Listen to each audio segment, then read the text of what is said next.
Wow, wow, wow, wow, wow, wow, wow. There was so much Nintendo Switch 2 news that just happened today, especially regarding game keycards, that has me questioning game keycards that maybe somehow, some way they might not be what we're exactly thinking. And we're gonna get into that later.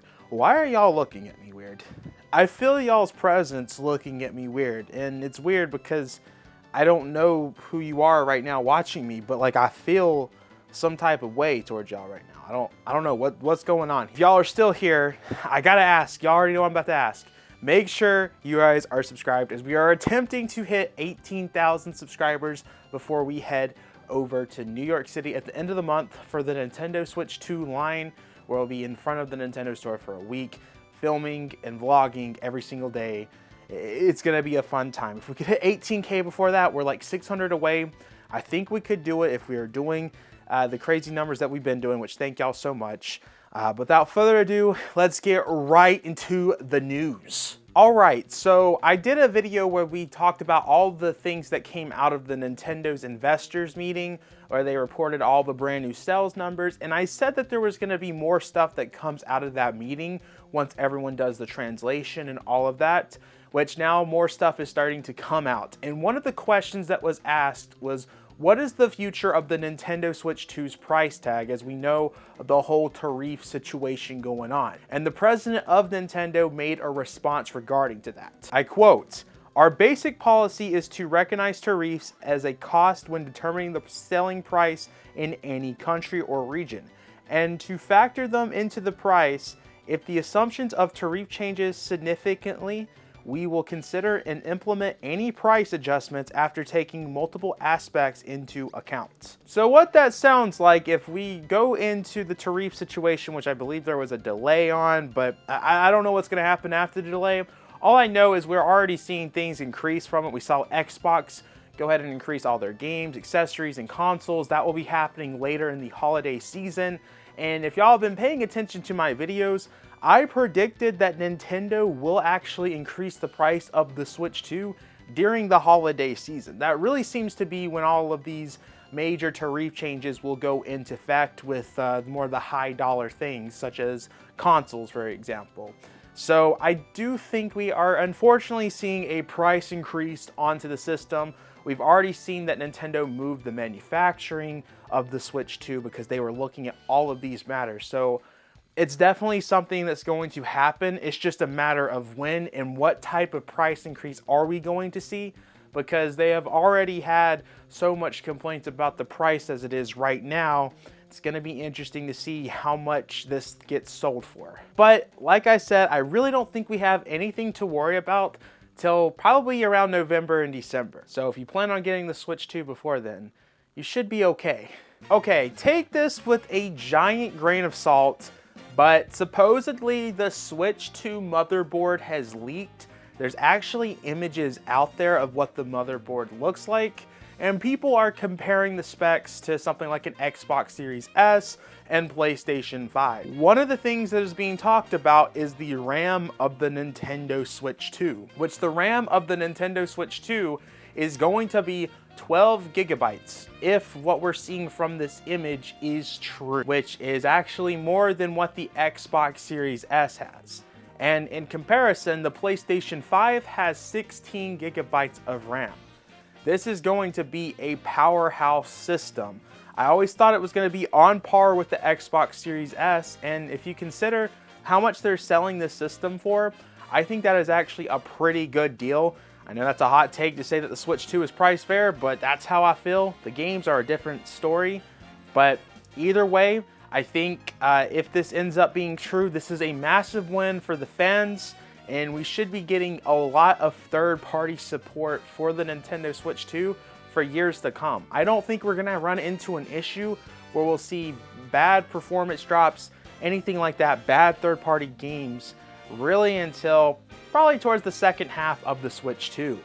It's kind of what happened with the Switch 1. Speaking of third-party games, Game Radar's analyst has actually talked about how the Nintendo Switch 2 is going to be a system that has received third-party support like no other Nintendo console, which, to be completely honest with you, I think that's pretty obvious. The Switch 1 had third-party support like none other compared to other Nintendo consoles out there. And with how more powerful the Switch 2 is going to be, I expect we're going to be seeing so many things that you would have never expected to see on a Nintendo platform.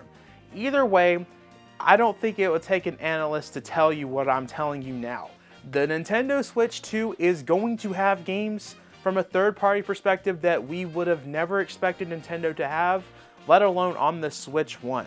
And honestly, this is gonna sound crazy, but I think there is a fair discussion to say that maybe GTA 6 could come to the Switch 2, especially if the Xbox Series S version still happens. Although I'm kind of expecting that to get canceled, but we'll see what ends up happening with that. I guess I'll go ahead and quote what the analyst said. Historically, Nintendo products get purchased to play Nintendo games, and Nintendo platforms aren't the first place people look to play third-party content. If they have other ways of accessing that content, perhaps that changes here because of the support and because of the hybrid nature of the device.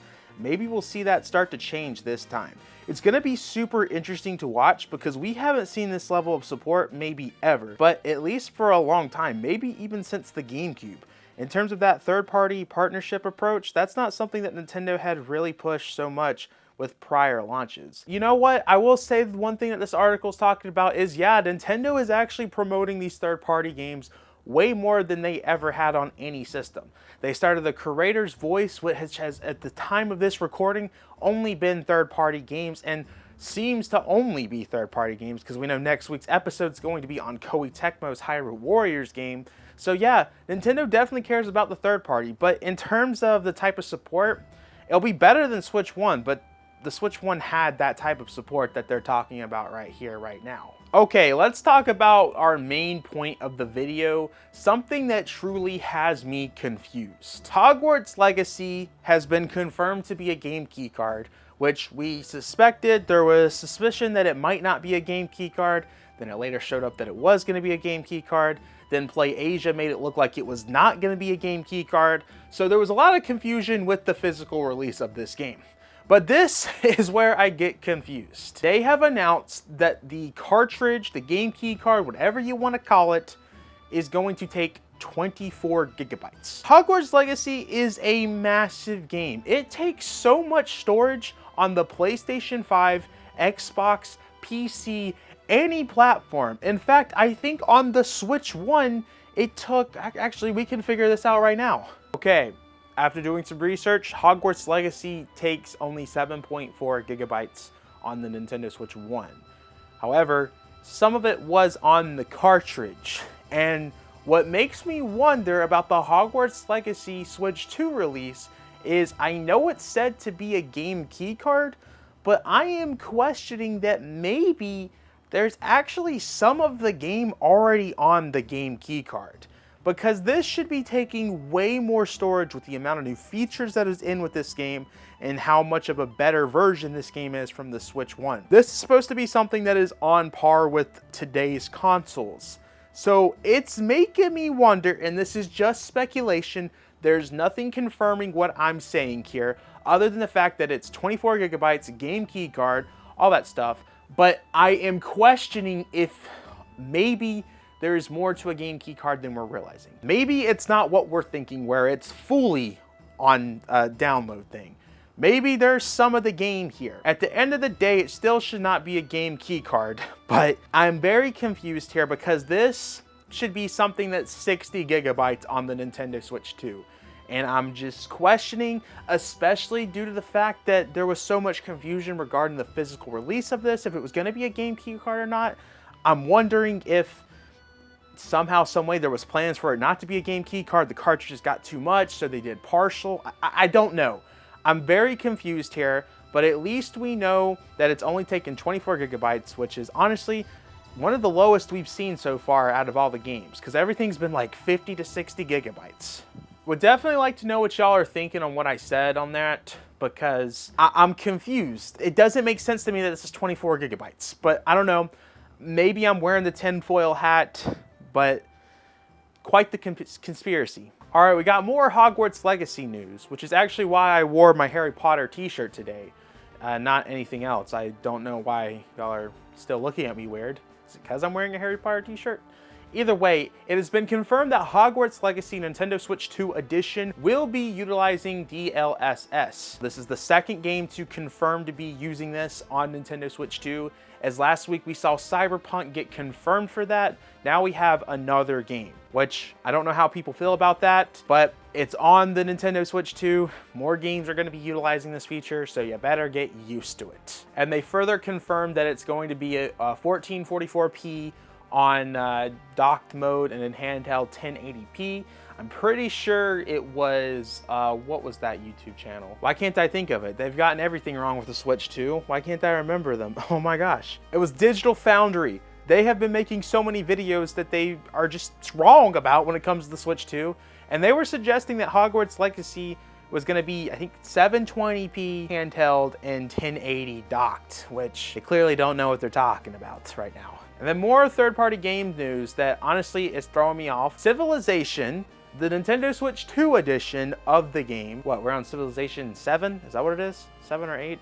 I don't play those games, so forgive me if I'm wrong. It was confirmed that a Switch 2 edition was going to happen, and if you've noticed, the Switch 1 edition was a physical cartridge. It was, I think, it's still download required. Some of it was on the cartridge, but it was expected that the Nintendo Switch 2 would follow the same pattern. No. No, it is a code in box. Yes, we are getting yet another code in box game this early into the Switch 2 generation. I'm really questioning, again, what is the point of the game key card if developers aren't utilizing it? I'm pretty sure Nintendo specifically stated that the game key cards were made so that these code in boxes thing would never exist. And we're seeing Split Fiction do it. We're seeing, it appears to be at least, that Tony Hawk is going to be using it. And now we have the brand new Civilization game, which is a launch title, using the code in box. This code in a box thing has been one of the worst things that has ever come out. At this point, I would rather have a game key card. I'm sure you guys that hate it in the comments, hate game key cards, would probably prefer a game key card rather than a code in a box. This is very frustrating, and this is coming from 2K. So I'm wondering, what does this mean for future 2K releases? Obviously, WWE's coming out this year. Is that going to be a code in box? And there's rumors that, you know, Take-Two, obviously that's Rockstar and 2K. Rockstar is rumored to have Red Dead Redemption 2 on Nintendo Switch 2. What does that look like for the physical release? There's a lot of questions here, and I'm very confused to see what's going on with this. But obviously, disappointing news nonetheless. And for our last story of the day, Nintendo has commented on how they are still planning on supporting the Nintendo Switch 1 as the Nintendo Switch 2 comes out. Obviously, we saw in the last Direct, well, not the Switch 2 Direct, but the Direct before that, that Nintendo has games coming out in 2026. Obviously, those games were Tomodachi Life and Rhythm Heaven. Nintendo plans to continue supporting the system, and in all honesty, they're probably going to support the system till, I would say, 2027 or 2028. I bet the big reason why they're supporting it is, one, they have over 150 million units out there. Doesn't really make sense to drop support right away. And I bet they really want to beat PlayStation's number, with the PlayStation 2 being the best-selling console, with the Switch being so close to beating that. So it makes sense, and I just want to let everyone know, I predicted this. I actually made videos suggesting that this was going to happen, and everyone laughed at me. Look who's laughing now. Well, I guess you guys are laughing at me for other reasons right now. But at the end of the day, I was right. I predicted this correctly, just how I predicted exactly when the Switch 2 was coming out. No one wanted to believe me. Just flexing on y'all right now. Guys, that is everything I have for y'all. Let me know what y'all think of what we talked about today. I feel like the game key card conspiracy that I have might hold some value, because again, I'm so confused with that. That doesn't make sense to me. I'm thinking it's possible there's more onto this than just what we think, which is absolutely nothing. And maybe that's what I'm hoping for, at least. I don't know. Like I said, it could be a tinfoil theory, but I'm thrown off by the amount of space that it takes, because it should be taking way more than that. But guys, I have been talking for way too much. Make sure to backslash that subscribe button. Like the video. If we get 200 likes, I will bring this back. I might even do a thumbnail in one of these right here. Make sure to check out the Discord server. Instagram, Twitter, all that good stuff in the description below. And I will see you guys in the next video. Peace.